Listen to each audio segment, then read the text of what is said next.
मांगता हूं।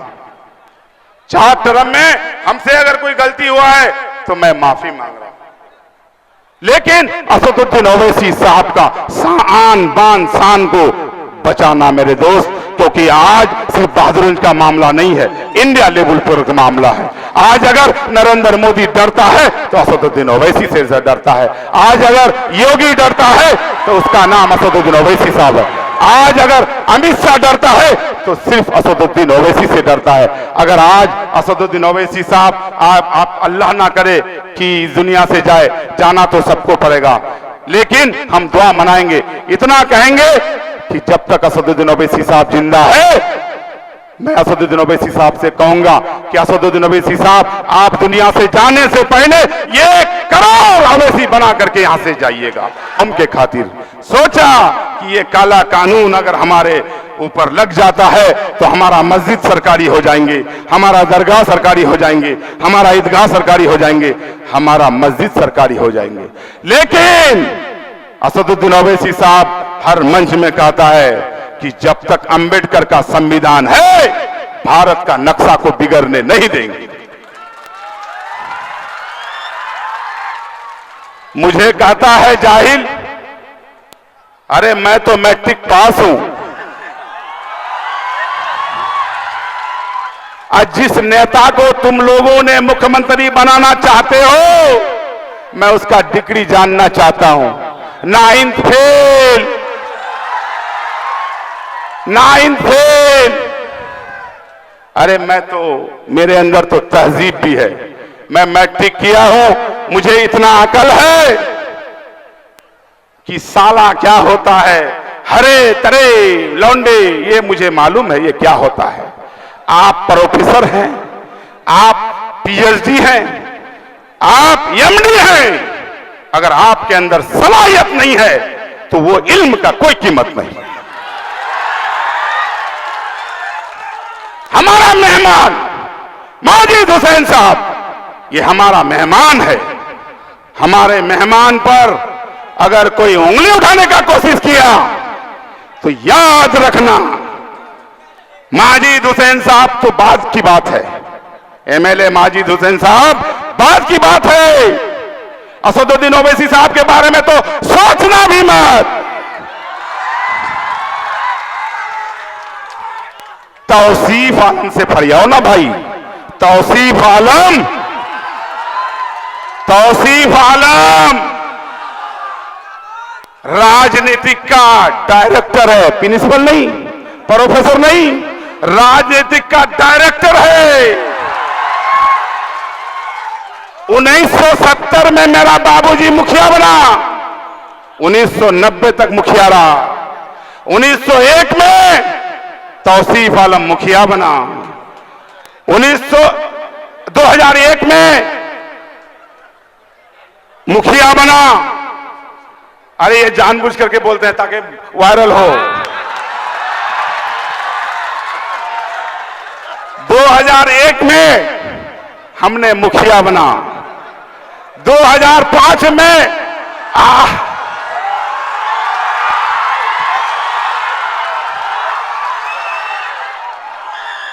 2005 में आपने एमएलए बनाया।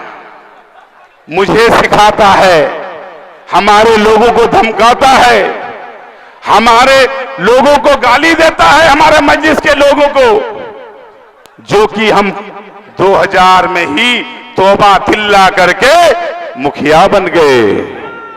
अरे उस लाइन में तौसीफ के बारे में अगर जानकारी करोगे आसमान में नजर आएगा। इसीलिए मैं तो सब कुछ छोड़ के अपने जनता का सेवा करने के लिए आया हूं। हम तो सब कुछ तोड़ा करके अपने इस्लाम धर्म के रास्ते पर चलने के लिए आया हूं, तो अपने सुन्नत की रसूल के पर चलने के लिए आया। बुज़दिलो सिर्फ जुबान से बोलने से नहीं होता है, तौसीफ आलम का नाम ही काफी है।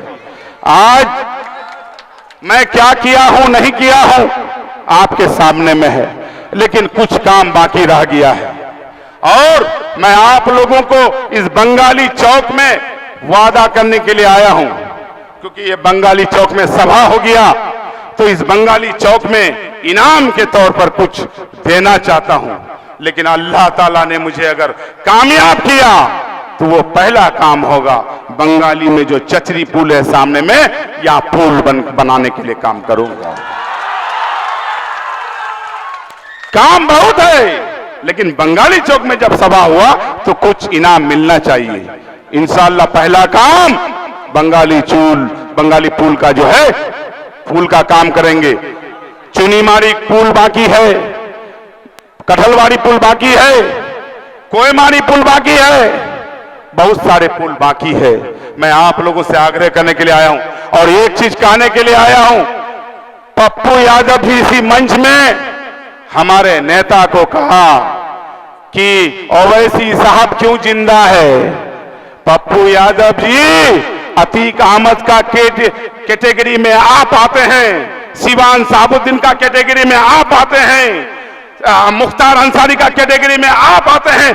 आपका हत्या क्यों नहीं हुआ पप्पू यादव जी, मैं पूछना चाहता हूं। असदुद्दीन ओवैसी साहब को जेट सुरक्षा मिला तो पेट में दर्द हो गया।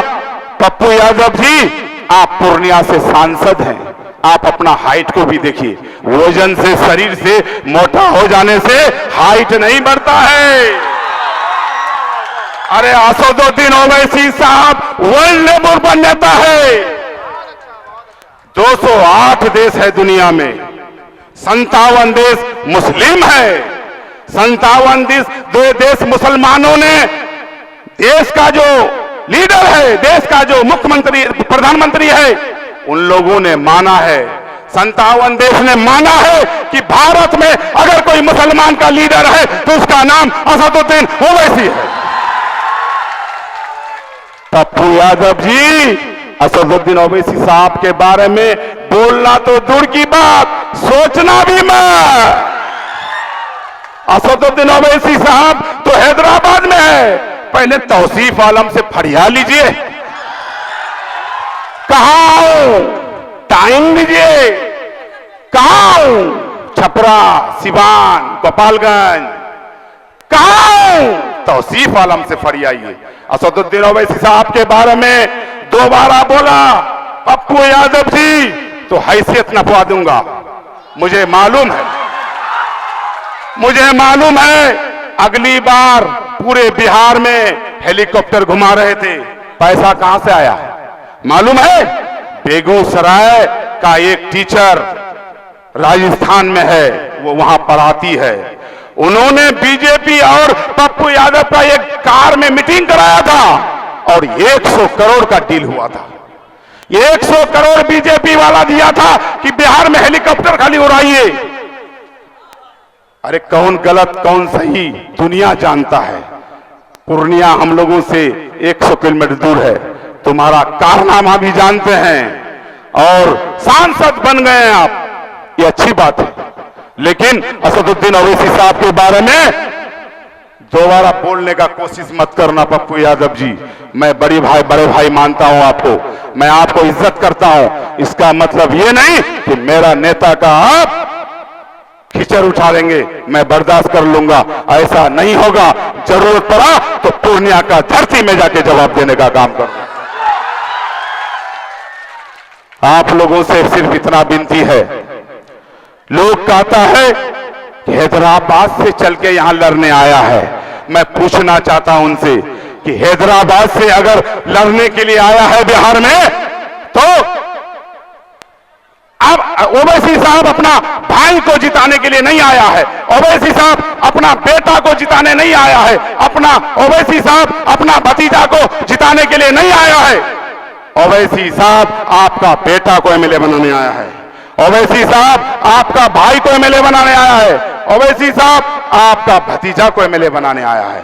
मैं उन लोगों को कहना चाहता हूं कि हमारे असदुद्दीन ओवैसी साहब हैदराबाद से चल के आए हैं और आप जो दिल्ली से चल के आए हैं, दिल्ली वाला आपका जीजाजी है क्या? मैं पूछना चाहता हूं।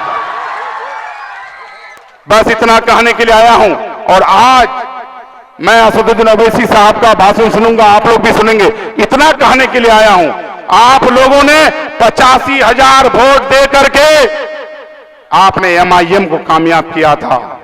हमको 31,000 वोट मिला था, हम MIM वाले में चले गए हैं। 85 और 31,000 कितना होता है? 1 लाख पार। इतना ओवैसी साहब का इज्जत बचाते हुए, ओवैसी साहब का शान बढ़ाते हुए तौसीफ आलम को मजबूत करना। तौसीफ आलम आपका बेटा आपके बीच में रहेगा। इस 4 टर्म में अगर हमसे कोई गलती हुआ है तो उसके लिए मैं माफी मांगता हूं। 4 टर्म में हमसे अगर कोई गलती हुआ है तो मैं माफी मांग रहा हूं। लेकिन असदुद्दीन ओवैसी साहब का शान को बचाना मेरे दोस्त, क्योंकि आज सिर्फ बहादुरगंज का मामला नहीं है, इंडिया लेवल पर का मामला है। आज अगर नरेंद्र मोदी डरता है तो असदुद्दीन ओवैसी से डरता है। आज अगर योगी डरता है तो उसका नाम असदुद्दीन ओवैसी साहब है। आज अगर अमित शाह डरता है तो सिर्फ असदुद्दीन ओवैसी से डरता है। अगर आज असदुद्दीन ओवैसी साहब आप अल्लाह ना करे कि दुनिया से जाना तो सबको पड़ेगा, लेकिन हम दुआ मनाएंगे, इतना कहेंगे कि जब तक असदुद्दीन ओवैसी साहब जिंदा है, मैं असदुद्दीन ओवैसी साहब से कहूंगा कि असदुद्दीन ओवैसी साहब आप दुनिया से जाने से पहले 1 करोड़ ओवैसी बना करके यहां से जाइएगा। यही कहा करके मैं रुखसत होता हूं। अस्सलाम वालेकुम व रहमतुल्लाहि व बरकातहू। हिंदू भाई को नमस्कार। बहुत खूब।